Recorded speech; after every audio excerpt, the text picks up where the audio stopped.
Hello everybody, welcome to episode 20 of Shonen Shorts, where today we'll be going over the June 21st issue of Weekly Shonen Jump. Now this week I read the 21st chapter of Under Doctor, the second chapter of Whole Formula, and the first chapter of this brand new manga by the name of Canon Masters, and I cannot wait to speak about this one because it's already enthralled me.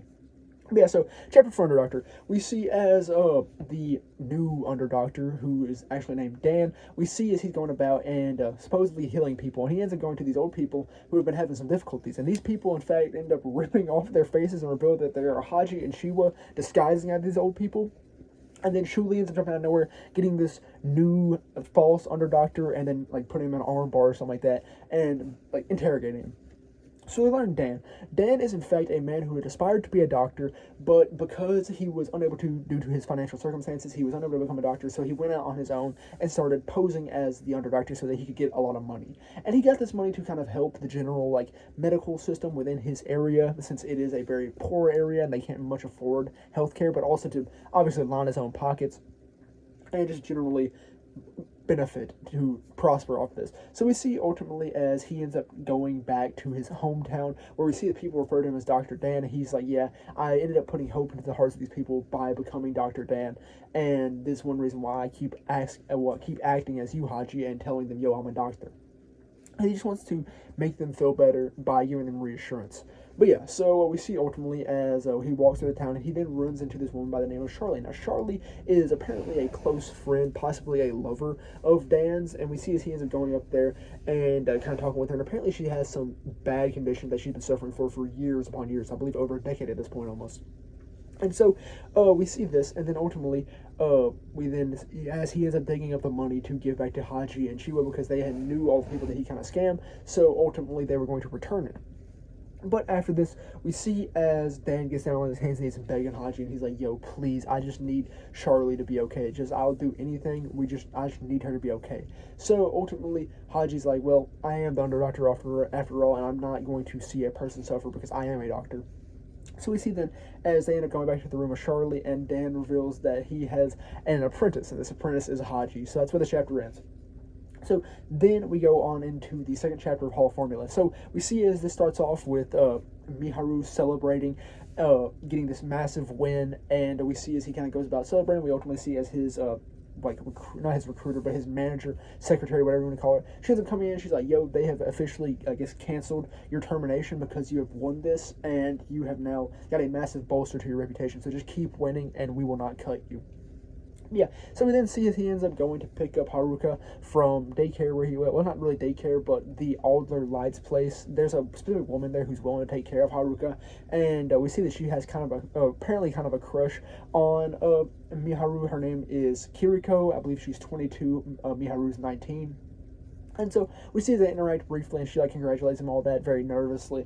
And we see then as Haruka ends up revealing what he was doing there, and we see that Kiriko had in fact given him a lot of paper, and he's drawing and he's scribbling crayon and all that. And he was ultimately making a accomplishment path for Miharu. And Miharu's obviously like, whoa, this is kind of a lot of stuff. But he's like, you know what? I'm going to do it. I'm going to be the man. I'm going to do this. So then we see as the time progresses, and we get to see as Miharu prepares for his next big race. So he's there, he's chilling, preparing and all that. We see as he goes through the qualifying rounds. Well, actually, I don't know. Yeah, he goes through the qualifying rounds, which are like 20 to 30 minute like little things where they see who can do like the fastest lap around this race course area. I believe the name of this one is Sugo. And just to kind of see who will get like the front positions and all that, where they'll be placed in the starting lineup. But yeah, so we see this, and then we see that in fact a very prolific WF1 racer is here to watch over Miharu's race in first person. This is Matsuba, and Matsuba was the one who commentated on the previous match the previous race that Miharu had been a part of and won. So we then see as the race ultimately commences, and we see as Miharu starts it off very well. He takes this very risky turn in which he could have possibly lost a wheel and went off course and all of that, but he keeps going. He stays on the accelerator and barely brakes at all. He keeps going, and he is a massive lead in front of everyone else. And due to this lead, he is looking pretty soundly to win. And we see as Matsuba's going over this, and he mentions about how this is because Miharu has broken the limits of the average human. He does not care if he dies or not, he just cares about winning. And so he has broken the limit of all the other racers that are now behind him because they are not willing to die. They are not willing to lose their cars nor their lives. So they are breaking out of hesitance. However, Miharu is not. And we see that Matsuba mentioned about how this is in fact crazy, and the only people he knows that are willing to do it is him, or are him, and Miharu. And we see, like, as a new path opens into the eyes of Miharu, as he notices how he can maneuver around these now that he is no longer captive of the fear of death. So we see as he's going about everything, and ultimately we get like a last panel of Miharu taking some turns, and then we see as Matsuba mentions about how people who have this type of ability either become massive superstars or they die. So that's where Hall Formula Chapter 2 ends. And now, on to Canon Masters Chapter 1. So we are introduced to this character by the name of Baharat. And now Baharat is a Slaylith. Now, you have Regoliths, which are like these big, like, steampunk animal looking. They kind of remind me of stuff from Horizon, like the video games. Like these big mechanical beast things. They are Regoliths. The Regoliths ended up arising due to this great war that occurred in this land of sand. And now the Slayliths ended up arising to fight these Regoliths who had gone rogue and just started attacking people and everything. So we're introduced to Baharat, who is, it's Barat, B-H-A-R-A-T, Barat. I'm going to call him yeah. Oh my gosh, Barat. But, yeah. So Barat is a Slaylith, and he has a young little prince by the name of Ur. Now, Ur is very powerful. We see as he ends up coming back into this town after helping them with a Regolith, and he ends up busting down on them and all of that. I'm not busting down on them, but showing like his strength off by busting through a rock and all that for like this festival they have. And then we see as Ur ends up going up to do it, and Ur blasts it. He destroys the entire plaza. So we learned that in fact he is crazy strong. And Baharat kind of feels a failure in this sense because he can't really teach Ur much, and he feels bad since he is weaker than Ur, and yet he's still kind of holding Ur back by keeping him as an apprentice. But yeah, so we see as they kind of just go about their things, and ultimately we see as they kind of go undergo some training and stuff like that, and Ur really realizes, this training is kind of superficial, and he hasn't learned any martial arts from Baharat throughout his entire training. And so he's kind of disappointed by this, so he's like, I'm going to kind of start focusing on a couple of other hobbies and stuff like that. And ultimately, he ends up revealing to Baharat that he's like, I'm going to quit. I'm going to quit trying to be a Slaylith entirely because I don't think I'm cut out for it since you won't teach me martial arts and you just don't want to let me go. So I'm going to go into baking, and I'm going to spread my baking all across the world. And then we see as the people of the village end up calling, there is a massive Regolith coming in. And so we see this big, massive Regolith, and it's preparing to come and take down the city. But due to this newfound desire to keep Ur as a Regolith and to show off and actually become something that he isn't, we see as Baharat ends up preparing to fight this Regolith. And here is where we get kind of a description of what the Regoliths are and what they're doing. So in this world we have magic, and the Regoliths devour humans, their flesh and blood, so that they can regain their magic and recuperate their strength and become more powerful. And so that's why they kind of hunt down towns and all of that and just go crazy generally in human areas. But they do have a ranking system. They have a 5-tier ranking system with obviously the 5th level being the most powerful.